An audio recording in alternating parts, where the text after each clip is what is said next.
मंगळवार दिनांक 17 फेब्रुवारी 2026 रोजी असणार आहे भौम अमावस्या। भौम अमावस्या म्हणजे मंगळवारी येणारी अमावस्या। पितृदोष मुक्तीसाठी, तर्पण पिंडदान करण्यासाठी, हनुमानांची उपासना करण्यासाठी, पिंपळाचे पूजन करण्यासाठी, विशेषतः भूमी भवन समस्या, आजार म्हणजेच रक्तासंबंधीचे विशेष आजार, मंगळ ग्रहाशी संबंधित समस्या दूर करण्यासाठी हा दिवस सर्वोत्तम आहे।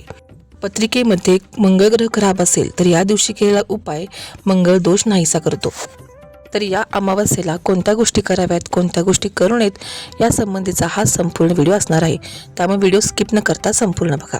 तर सगळ्यात आधी श्री स्वामी समर्थ। आता आपण भौम अमावस्येला करायचे विशेष उपाय हा सविस्तर व्हिडिओ बघूयात। पितृतर्पण आणि पिंडदान। सकाळी स्नान करून पितरांच्या शांतीसाठी तर्पण करावं। दान आणि पिंडदान या दिवशी करायचं आहे। दुपारी 12 वाजता एखाद्या रोणामध्ये दही भात आणि त्यावरती काळे तीळ टाकून हा नैवेद्य आपल्याला पितरांच्यासाठी घरावरती ठेवायचा आहे। यामुळे पितृदोष दूर होतो। या दिवशी पिंपळाच्या झाडाची पूजा करून 108 प्रदक्षिणा घातल्यामुळे पितृदोष नाहीसा होतो। पुढील उपाय आहे हनुमान पूजा। भौम अमावस्येला भगवान हनुमानांच्या मंदिरामध्ये जायचं आहे। हनुमानांचं पूजन करून त्यांना सिंदूर अर्पण करायचं आहे। त्यांच्या पायावरील सिंदूर आपल्या दुकानामध्ये व्यवसायाच्या ठिकाणी टाकल्यामुळे व्यवसाय आणि दुकान तेजीने चालतो असा अनुभव आहे।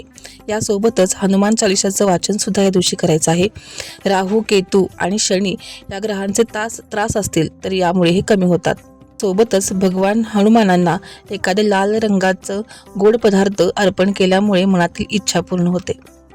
यानंतर पुढील उपाय आहे पत्रिकेतील मंगळ ग्रह खराब असल्यास काय करावं।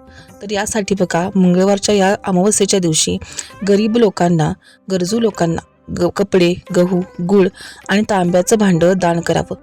यामुळे मंगळ दोष कमी होतो। पुढील उपाय आहे रक्तासंबंधीचे आजार असल्यास काय करावं। तर मंगळवारी या दिवशी सकाळी लवकर उठायचं। तांब्याच्या भांड्यामध्ये पाणी घेऊन यामध्ये थोडंसं कुंकू टाकून आपल्याला सूर्यदेवतेला अर्घ्य द्यायचं आहे आणि यातील शिल्लक पाणी आपण ग्रहण करायचं। यामुळे रक्तासंबंधीचे सर्व दोष नाहीसे होतात। कर्जमुक्तीसाठी विशेष उपाय।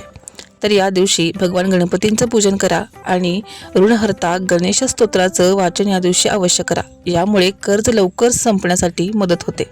यासोबतच भौम अमावस्येला उंबरठा पूजन विशेषतः करून घ्यायचं आहे।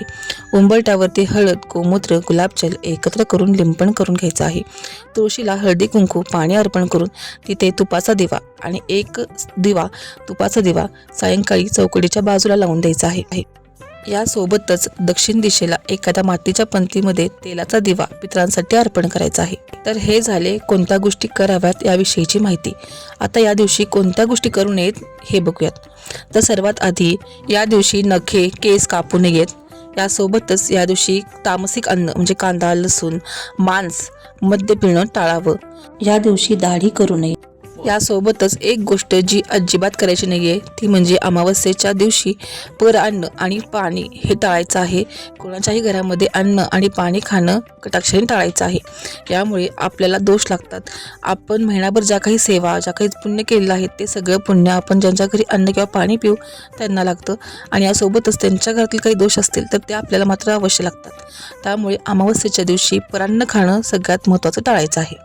तर ही आहे भौम अमावस्येला कोणत्या गोष्टी कराव्यात आणि कोणत्या गोष्टी करू नयेत याविषयीची संपूर्ण सविस्तर माहिती।